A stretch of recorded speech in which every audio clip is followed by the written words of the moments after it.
اے رسول اعظم صلی اللہ علیہ وسلم کے دیوانوں، مایوسی کے دلدل سے نکلو، اپنے رب کی شان پڑھو، اپنے رب کی عظمتوں کو پڑھو، تاکہ تمہیں پتا چلے تم نے یوں ہی سر زمین پر نہیں رکھ دیا، اس خدا کی بارگاہ میں سر تم نے جھکایا ہے جو خدا محتاج نہیں، جو خدا مختار ہے، جو خدا حی و قیوم ہے، جو خدا محیج ہے، جو خدا ممیت ہے، جو خدا رزاق ہے، جو خدا ستار ہے، جو خدا جبار ہے۔ میرے پیارے آقا صلی اللہ علیہ وسلم کے پیارے دیوانوں، آپ ذرا سوچیں، قرآن کہتا ہے وَجَعَلَ لَكُمُ السَّمْعَ، تمہارے لیے ہم نے کان بنائے۔ اللہ اکبر، پتا چلا ہمیں ذہن مل رہا ہے، کان پہلے اس لیے بنائے گئے کہ اس سے اللہ کا ذکر سنو، کان پہلے اس لیے بنائے گئے اللہ کے بارے میں علم حاصل کرو۔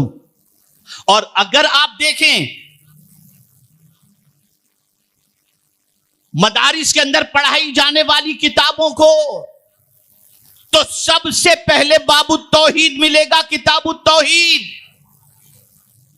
لیکن یہ چیپٹر بڑا مختصر ہے، پورا پڑھایا نہیں جاتا۔ نتیجتاً خدا کو ایک ماننے والے مسلمان کی پوزیشن بھی یہ ہے کہ ڈاما ڈول ہے، پتہ نہیں ہوگا کہ نہیں ہوگا، یقین کمزور، اپنے رب کے بارے میں یقین کمزور۔ اے رسول اعظم صلی اللہ علیہ وسلم کے دیوانوں، آپ ذرا سوچو، رسول اعظم صلی اللہ تعالی علیہ وسلم نے بھی جب دعوت اسلام کا کام شروع کیا تو جانتے ہو پہلا علم حضور نے کیا دیا؟ اعلموا انہ لا الہ الا ہو، جان لو کہ اللہ کے علاوہ کوئی عبادت کے لائق نہیں۔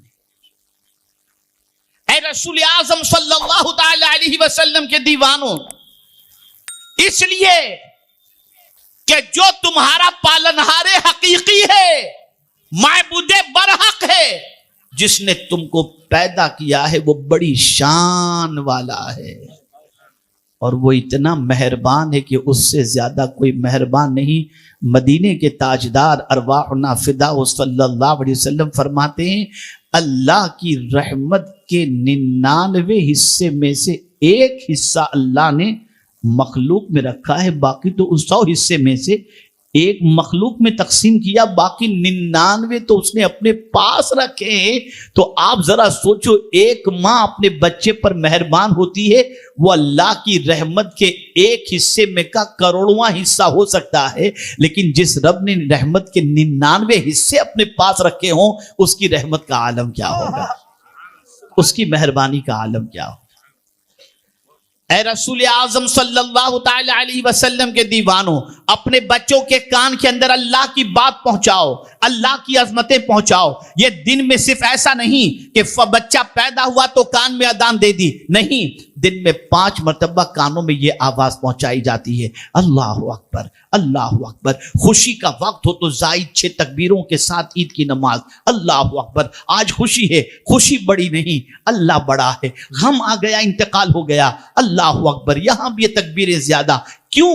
اس لیے کہ بندے کا مزاج بن جائے کوئی علم بڑا نہیں، اللہ سب سے بڑا ہے، پالنہار حقیقی سب سے بڑا ہے، معبود برحق سب سے بڑا ہے۔ اے رسول اعظم صلی اللہ علیہ وسلم کے دیوانوں، اور اس کے بعد جب انسان علم کے زیور سے آراستہ ہو کر بلند و بالا مقام پر پہنچ جائے، سائنس کے ذریعے، ٹیکنالوجی کے ذریعے، تحقیقات کے ذریعے، ریسرچ کے ذریعے وہ مقام حاصل کر لے جس مقام پر پہنچنے کے بعد دنیا میں اس کے نام کا غلغلہ ہو اور دنیا کے اندر لوگ اس کے نام کا اعتراف کرتے ہوں، تو جب وہاں بھی پہنچ جائے تو بچپن میں پہنچنے والی آواز کی اللہ سب سے بڑا ہے۔ علم کی بلندی پر پہنچنے کے بعد خود کو بڑا نہیں سمجھے گا، خود کو بڑا نہیں سمجھے گا۔ جیسا کہ میں قرآن کی روشنی میں سمجھاؤں، میرے پیارے آقا صلی اللہ تعالی علیہ وسلم کے پیارے دیوانوں، حضرت سلیمان علیہ الصلاۃ والتسلیم کا دربار لگا ہوا ہے۔ آپ اندازہ لگائیے، حضرت سلیمان کا شاگرد، حضرت سلیمان کے صحابی حضرت آصف برقیہ جو ہیں، انہوں نے کہا کہ کہ میں پلک کے جھپکتے آپ کے سامنے تخت بلقیس لا کر کے رکھ دوں گا، اور لا کر کے اس نے رکھ بھی دیا۔ اللہ اکبر! آج کا کوئی سائنسداں ہوتا تو گلے اس کے ہو جاتے، بہت زیادہ چرچا ہو جاتا، اتنا بڑا سائنسداں، میری ریسرچ یہ، میری تحقیق یہ۔ لیکن چونکہ نبی خدا کی شان جانتا ہے، نبی خدا کی عظمتوں کو جانتے ہیں، اس لیے جیسے ہی یہ معاملہ پیش آیا اور حضرت آصف نے تخت بلقیس کو لا کر قدموں میں رکھ دیا، یہ مت سمجھیے گا ہاتھ کا بنایا ہوا چھوٹا سا تخت تھا، ٹنوں وزن کا تھا، سینکڑوں کلومیٹر کی دوری پر تھا، اتنے ٹنوں کا اور کئی تالوں کے درندر جو ہے یہ تخت موجود تھا، اور اس تخت کو پلک کے جھپکتے حضرت آصف نے حضرت سلیمان کے سامنے پیش کر دیا۔ حضرت سلیمان آج کے پڑھے لکھے ہوتے دنیا کے عام انسانوں کی طرح تو کہہ سکتے تھے یہ میری ریسرچ ہے، یہ میرے شاگرد کا کمال ہے، لیکن پہلے ہی کان میں بات پہنچ چکی تھی، کوئی بڑا نہیں، بڑا میرا رب ہے، تو زبان سے فوراً نکلا ھذا من فضل ربی، یہ تو میرے رب کا فضل ہے۔ اللہ اکبر! آپ اندازہ لگائیے میرے پیارے آقا صلی اللہ علیہ وسلم کے پیارے دیوانوں، دنیا میں جتنی بھی تباہی مچ رہی ہے، بربادیاں مچ رہی ہیں، زیادتیاں ہو رہی ہیں، اس کی سب سے بڑی وجہ یہ ہے انسان خود کو بڑا سمجھ رہا ہے، انسان خود کو طاقتور سمجھ رہا ہے۔ اور قرآن کہتا ہے ذرا اپنی حیثیت دیکھ، اپنی کیفیت کو دیکھ، تو جب پیدا ہوا تھا اور تیری ماں کے پیٹ سے نکلا تھا تجھے کچھ نہیں جانتا تھا، یہ تو میرے دیے ہوئے کان کا کمال ہے، میری دی ہوئی آنکھ کا کمال ہے، میرے دیے ہوئے دل کا کمال ہے، جس کی بنیاد پر تو یہ ریسرچ بھی کر رہا ہے، یہ تحقیق بھی کر رہا ہے، اور تو یہ بلند و بانگ دعوے بھی کرتا ہوا نظر آتا ہے۔ اے رسول اعظم صلی اللہ تعالی علیہ وسلم کے دیوانوں، کان کے ذریعے علم حاصل کیا جاتا ہے۔ کان، اللہ اکبر، بہت قیمتی سرمایہ ہے، بہت قیمتی سرمایہ ہے۔ ہر چیز سننے کے لیے اللہ نے کان نہیں دیے، بلکہ قربان جائیے جہاں پیدا ہوتے ہی کان میں اللہ کے ذکر کی آواز پہنچتی ہے، ویسے ہی انسان جب بڑا ہوتا ہے تب بھی اس کی پوزیشن یہ ہوتی ہے، وہ اللہ سے رحم و کرم کی امید رکھتا ہے کہ میرا مولا مجھ پر رحم و کرم کی بارشیں نازل فرمائے۔ تو مولا فرماتا ہے تو کچھ نہیں مانگے گا نا تب بھی غم نہ کر، تو اگر چاہتا ہے کہ میں تجھ پر رحم و کرم کی بارشیں نازل کروں تو بس اتنا کر لے، اذا قرئ القرآن فاستمعوا له وانصتوا لعلکم ترحمون۔ جب قرآن پڑھا جائے نا تو خاموشی سے سن، یہ نہیں کہا سن بھی اور بعد میں دعا بھی کر، نہیں، خاموشی سے سن، چپ رہے، جب قرآن پڑھا جائے چپ رہے اور کان لگا کر کے سن۔ مولا کیا فائدہ ہوگا؟ ارے تو میری بات سنے گا تو محروم تھوڑی رکھوں گا، تجھ پر رحم و کرم کی بارشیں نازل کر دوں۔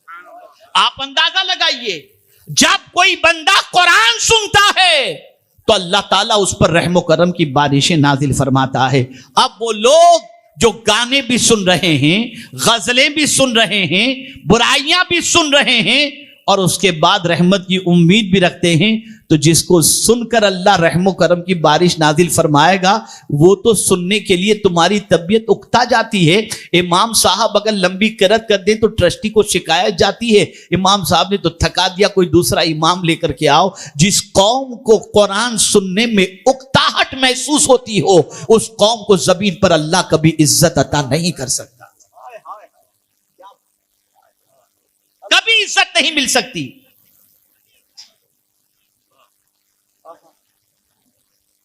عزت تو اللہ قرآن سننے کا جذبہ رکھنے والوں کو عطا کرتا ہے۔ میرے پیارے آقا صلی اللہ تعالی علیہ وسلم کے پیارے دیوانوں، اب دوسری بات قرآن کہتا ہے وَجَعَلَ لَكُمُ السَّمْعَ وَالْأَبْصَارَ۔ آنکھیں کتنی قیمتی دولت ہے، یہی آنکھ تو ہے جس کی بنیاد پر ایک انسان اس مقام تک پہنچتا ہے جس مقام تک پوری زندگی عبادت کرنے والا نہیں پہنچ سکتا۔ یہ آنکھ ہی کا کرشمہ ہے۔ اگر کسی نے حالت ایمان میں ظاہری حیات کے ساتھ مصطفیٰ جان رحمت کے دیدار سے مشرف ہونے کا شرف حاصل کر لیا، مشرف ہوا، ایمان کی حالت میں حضور کو دیکھا اور ایمانی کی حالت میں اس دنیا سے کچھ کر گیا، اس کے مقام تک کوئی نہ قطب پہنچ سکتا ہے نہ ابدال پہنچ سکتا ہے۔ یہ آنکھی کا تو کرشمہ ہے، یہ آنکھی کی تو دین ہے نا۔ کعبے کو دیکھو تو عبادت، قرآن کو دیکھو تو عبادت۔ ارے حد تو یہ ہے کہ مال نہیں ہے کو تم حج نہیں کر سکتے، تو میرے آقا فرماتے ہیں جس نے ایک نظر شفقت و محبت سے اپنے ماں باپ کو دیکھا، ایک حج مبرور کا ثواب۔ یہ آنکھ ہی تو ہے، یہ آنکھ ہی تو ہے۔ اسی آنکھ سے آپ کعبہ دیکھتے ہو، اسی آنکھ سے گنبد خضرا دیکھتے ہو، اسی آنکھ سے علماء بامل کے چہرے کی زیارت کرتے ہو، اسی آنکھ سے آب زمزم دیکھتے ہو، اور اسی آنکھ سے مصطفیٰ جان رحمت صلی اللہ تعالی علیہ وسلم کی زیارت جن خوش نصیبوں نے حالت ظاہری میں کی، وہ خوش نصیب تھے، انہوں نے ماتھے کی آنکھ صحابی کا مقام پایا۔ آنکھ تھی لیکن حضرت ویسے قرنی حضور کی زیارت نہ کر سکے۔ وجہ کیا تھی؟ دو باتیں تھی، ایک طرف اپنی خوشی تھی، ایک طرف نبی کی خوشی تھی۔ اپنی خوشی تو یہ تھی کہ جا کر مدینے حضور کی زیارت کر لوں، حضور کی خوشی یہ تھی کہ بیمار ماں کی خدمت کرو۔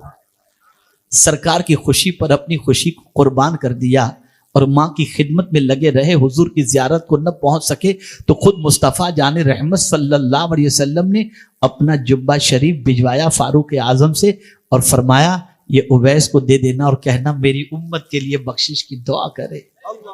آپ مجھے بتاؤ، آنکھ بھی حضور کو نہ دیکھے تو صحابیت کا مرتبہ نہیں ملا۔ یہ آنکھ کتنی قیمتی چیز ہے۔ کہاں دیکھ رہے ہیں؟ کیا دیکھ رہے ہیں؟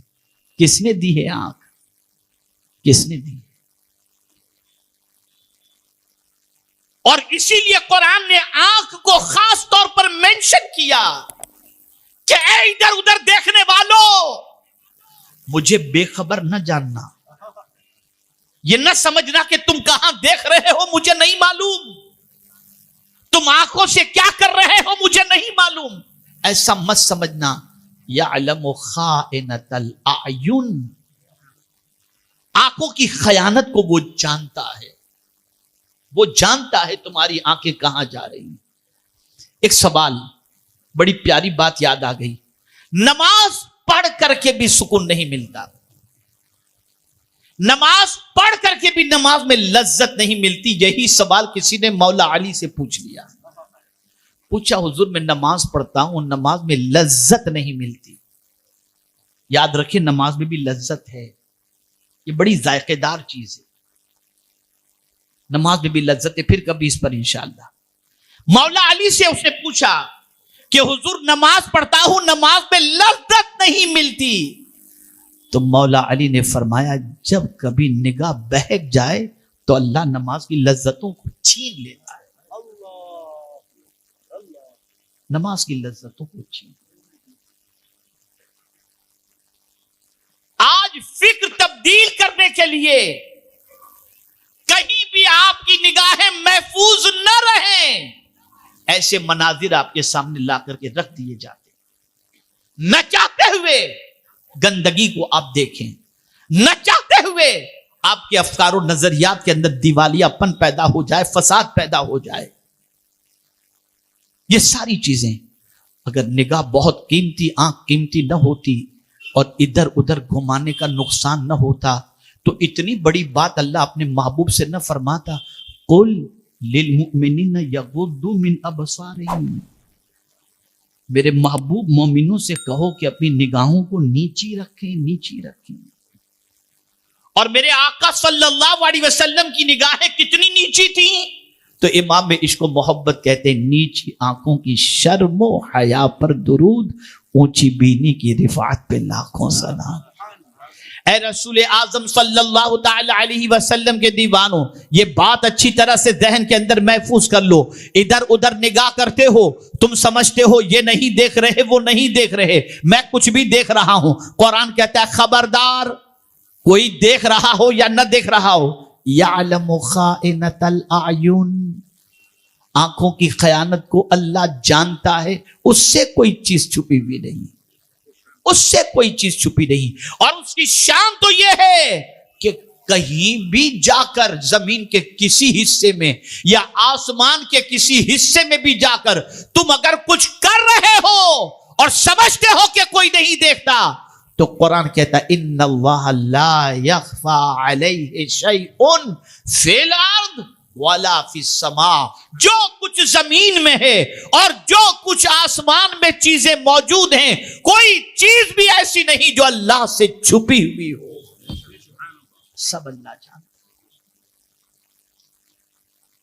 سب اللہ جانتا ہے۔ آنکھ بہت قیمتی سرمایہ ہے، بہت عظیم سرمایہ ہے، اسی کو حضور مفتی اعظم ہند علیہ رحمت و رضوان اس کی قدر اور اس کی عظمت اور اس کے مقصد کو بیان کرتے ہوئے کہتے ہیں، انہیں نہ دیکھا تو کس کام کی ہے یہ آنکھیں، انہیں نہ دیکھا تو کس کام کی ہے یہ آنکھیں کہ دیکھنے کی ہے ساری بہار آنکھوں میں، کچھ ایسا کر دے میرے کردگار آنکھوں میں، ہمیشہ نقش رہے روئے یار آنکھوں میں۔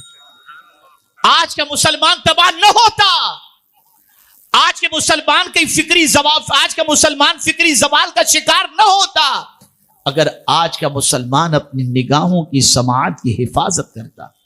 آج فکری اعتبار سے اگر دیکھا جائے تو میرے پیارے آقا صلی اللہ تعالی علیہ وسلم کے پیارے دیوانوں، زوال کی کئی وجوہات میں سے ایک وجہ یہ بھی ہے کہ ہم نے نگاہ کو آوارہ کر دیا اور جو نہیں سننا چاہیے تھا وہ سننا ہم نے شروع کر دیا۔